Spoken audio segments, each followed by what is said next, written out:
Hello, I'm your host, Zack, and welcome to another episode of How to Answer Your PIP Questions. This is the last episode, because it's the last question, which is question 14, activity number 2 on the mobility activities. Stay tuned, and we're gonna get back after this.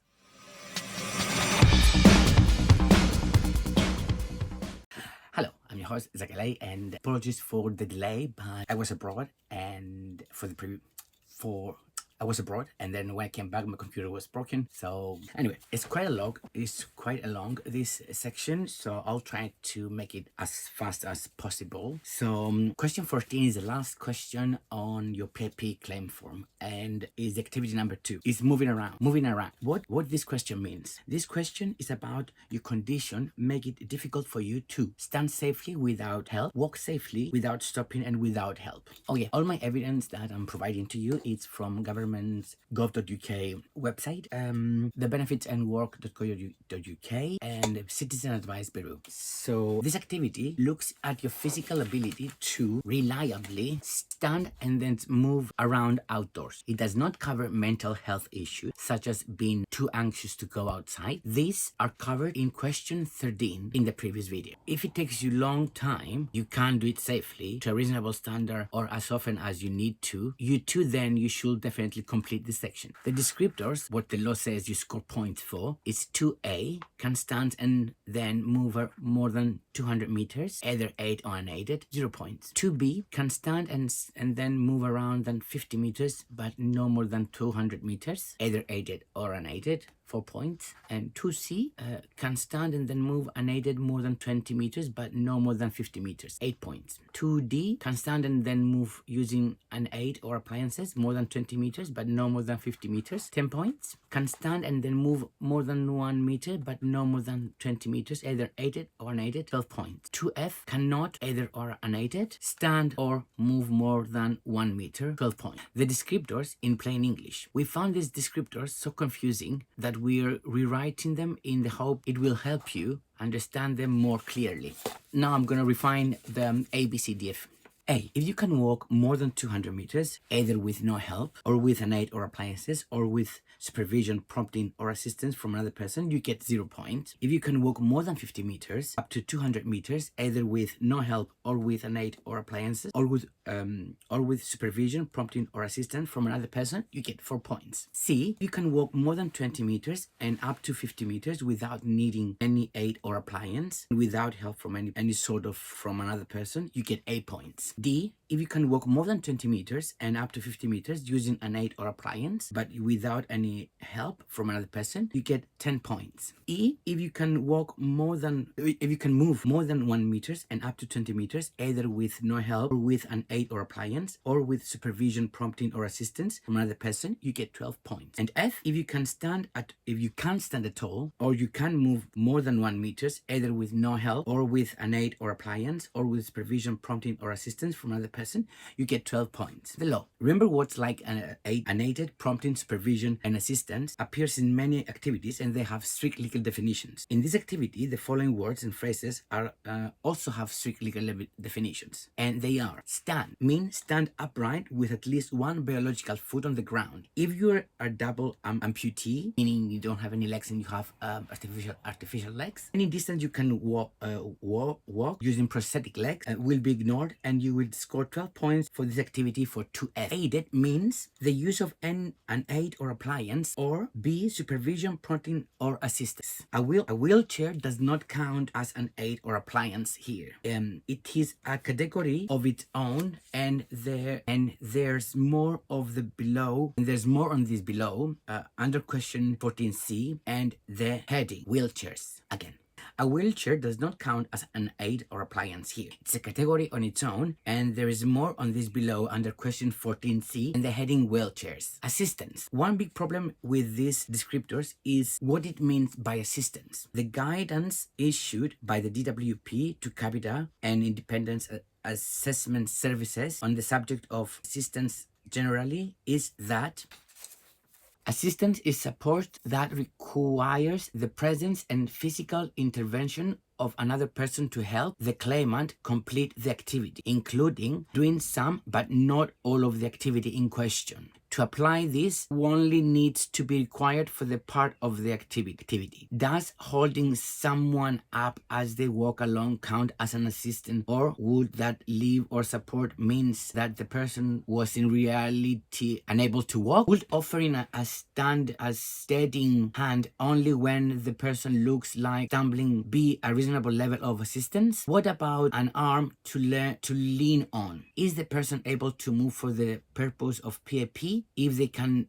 only do it with someone else to lean on? At this stage, all you can do is give as much details as you can, and if you're unhappy with the decision, consider an appeal. Remember reliably. As we explained in reliably, the most important PAP word above, you should not consider able to do something if, for example, you aren't safe doing it because it caused you pain or discomfort, or it exhausted you, or you're very slow at doing it. So if you can stand and move around but you suffer from severe discomfort caused by, for example, breathlessness, pain, or fatigue, then any distance you can only cover with severe discomforts may not count. For example, if you can walk 100 meters but you experience severe discomfort after 30 meters, then 2C may apply rather than 2B. Let's say your disability means that you need to stop or pause after every 30 meters, or walking before you carry on in stages to walk 200 meters or more. Whether you score points in this case depends on how long you stop or pauses last, as they are not dividing, as there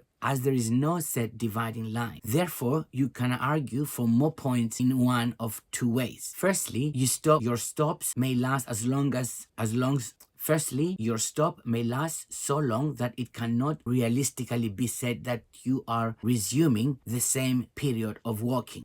Therefore, 30 meters is your maximum. Secondly, your stops may last so long that even if you are resuming the same period of walking, the overall time to walk 30 or 60 or 90 meters is more than twice as long as the time it would take a person without the disability. According to DWP guidance and when assessing whether the activity can be carried out reliably, consideration should be given to the manners in which they do so. These include, but is not limited to, their gait, GAIT, their speed, the risk of falls and symptoms or side effects that could affect their ability to complete the activity, such as pain, breathlessness, and fatigue. However, for this activity, this only refers to the physical act of move. For example, danger awareness is considered as part of activity 11. Enhanced rate mobility. It came as an enormous shock when in December 2012, the DWP proceeded the final version of the PAP points system and revealed that the maximum distance you need to able to walk to qualify for enhanced rate mobility has been slashed from 20 meters to 20 meters. There had been no reference to this in previous or obscurely worded draft of the descriptors. Bear in mind, though, that if you score points for planning and following journeys, you can add this to any points you score for the moving around activity. Nevertheless, nonetheless, there's no doubt that hundreds of thousands of people who qualify or would in the future have qualified for higher rates mobility DLA will now either get only the standard rate of PAP or will not get an award at all. Question 14A. Does your condition affect your moving around? Only put crossing the no box if you're sure that this activity does not apply to you. You should consider the information above, include whether the descriptors apply to you, take into account the definitions and whether you can do it reliably. If you are unsure, try answer the 6 questions under question 14C below. Question 14B. How far can you walk using an aid or appliance says you need? I cannot stand and move even using my aid or appliances. Less than 20 meters, between 20 and 50 meters, between 50 and 200 meters, 200 meters or more, and it varies. Please tell us why. Remember to take into account such as safely, reliably, and repeatedly, and in a reasonable time period when deciding what distance you can walk. Whatever box you tick, you will need to give further details in the extra information box when you are on the questions if you consider you should score points for this activity. It is worth noting that the legal distance are more than 1 meter, but no more than 20 meters rather than less than 20 meters, and more than 20 meters meters, but no more than 50 meters, rather than 20 and 50 meters. Understanding this one? So to be able to,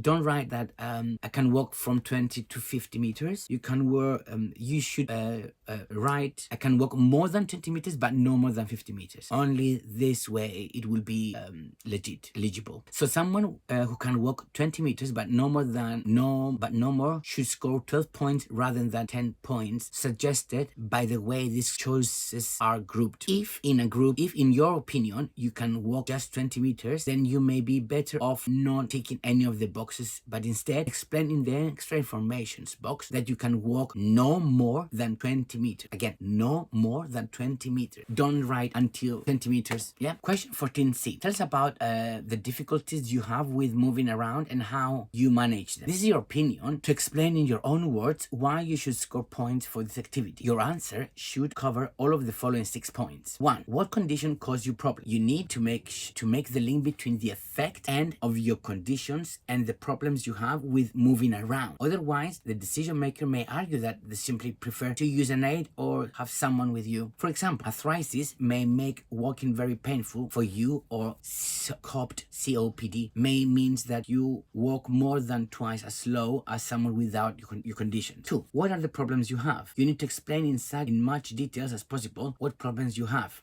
As we explained in reliably, the most important PP word above, you need to include details about the time. Does it take you more than twice as long as the other person? Safely? Is there a danger to you, to anyone else? Standards? How well can you do it, and does cause you issues such as pain, fatigue, or breathlessness? Repeatedly? Can you do it as often as it reasonably required? False. False or fail? False. If you are in danger of falling because of sensory issues such as poor vision, meaning that you don't see obstructions, that may be more relevant to planning a journey and not for the moving around activity. However, if your falls are caused by a physical issue such as arthritis in your knees, which means they sometimes give away, extreme fatigue caused by ME or SFS, CFS, dizziness caused by the low blood pressure, or understanding and unsteadiness caused by Parkinson's diseases, then they may be more relevant to this activity.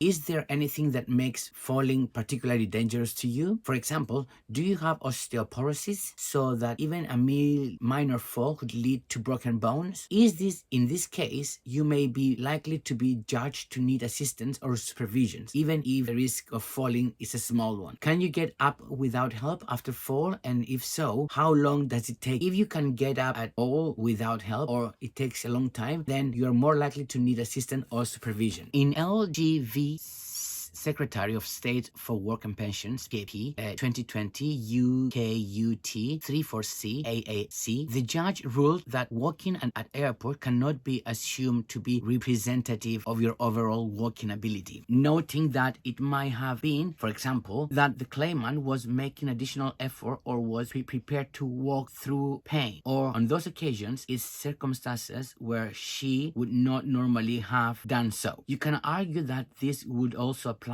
to any other unusual circumstances, including attending hospital or a GP assessment when you might push yourself in way you could not manage on a regular basis. 3. Do you use aid or appliances? If because of your health conditions or disability, you need to use aid or appliances in order to move around, then you may score up to 10 points. If you don't use them, please read on, because this decision maker may say that you should and award fewer points unless you deal with this. The kind of things that might be relevant includes walking stick, walking frame, and crutches. Caution.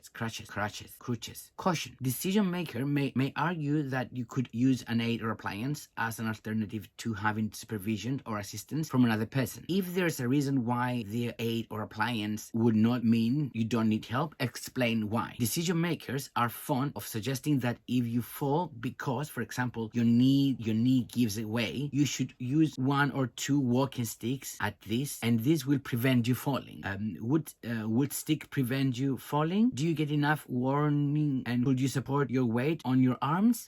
If sticks would not help, say so. Wheelchairs. The original description for this activity caused a lot of confusion by making repeated reference to wheelchairs. This final version makes no mention of wheelchairs. The requirements that you must be able to stand and then move makes it clear that any distance you can only cover using a wheelchair does not count as moving. So if you cannot move at all without using a wheelchair, then you should score 12 points. If you can walk a short distance without pain, severe discomfort, breathlessness, etc., before needing to use your wheelchair, then it is that short distance that count as moving for the purpose of this activity. So if you can stand and walk 40 meters using a stick before needing to get into your wheelchair, then you should score 10 points for 2D. An aid or appliance would be something like a walking stick, crutches, or walking frame, but not a wheelchair. Give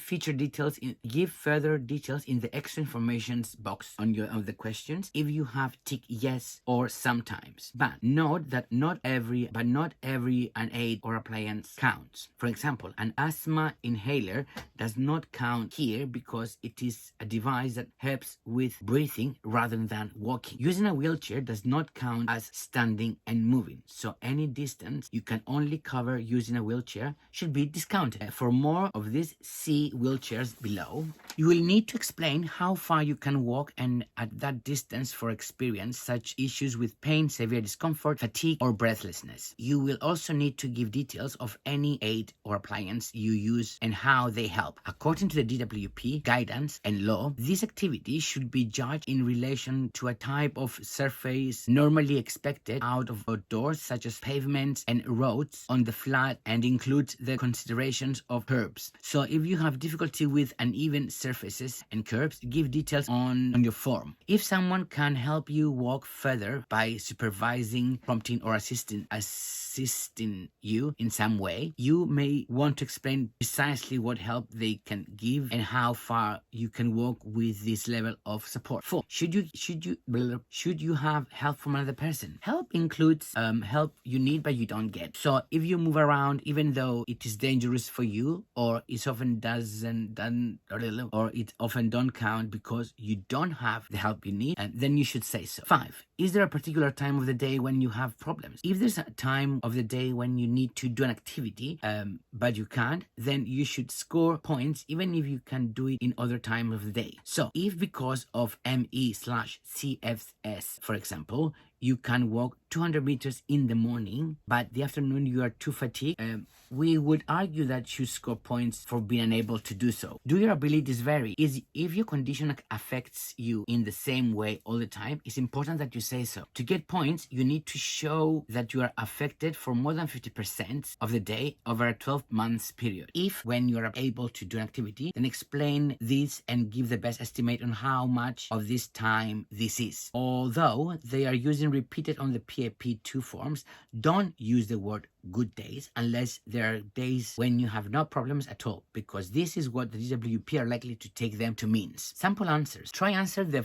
6 following questions. What conditions cause you problems? What are the problems you have? Do you use aid or appliances? Should you have help from another person? Is there a particular time of the day when you have problems?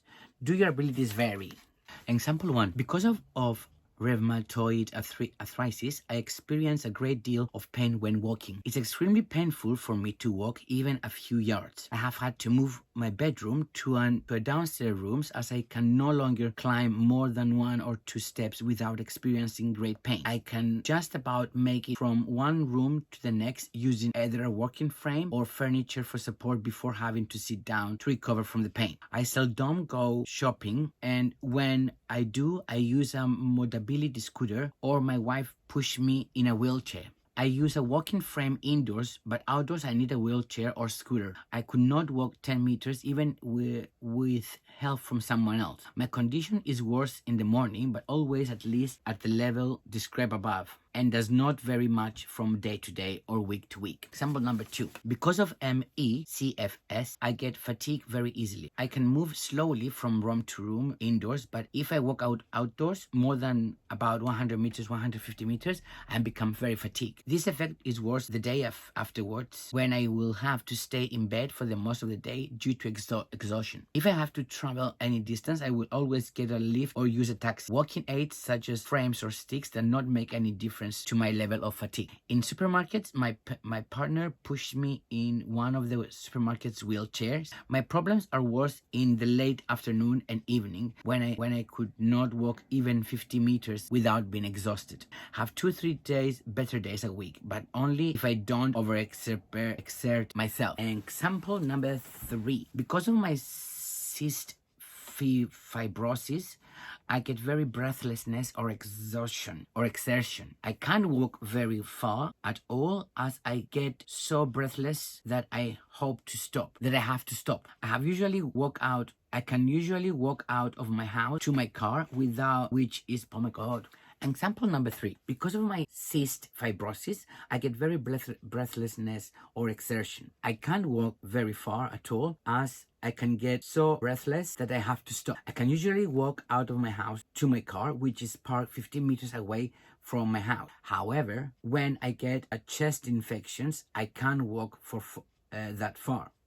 I get frequent chest infections, and I never know when I am going to be ill. I make sure that I do not have to walk far if I am visiting another locality in my car. I use a walking frame to allow me to get to my car. I need someone with me to get my frame into place for me, but put it in the back of my car and get it out again. I have these problems all the time, but my condition does not vary.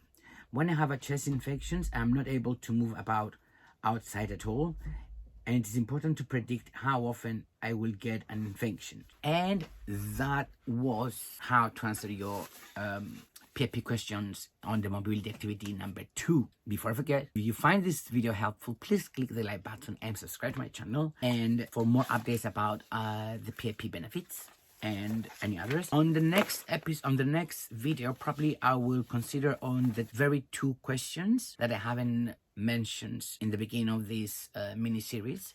Those are: what medications you using, and what was the other one? It was very easy questions, but I'll give you more details how to answer also those. And then we'll focus on what to expect on the assessment and all this kind of facts and advices. Thanks for watching. I hope again this helped you with your assessment, either telephone or face-to-face. And yeah, I'll see you soon. Bye.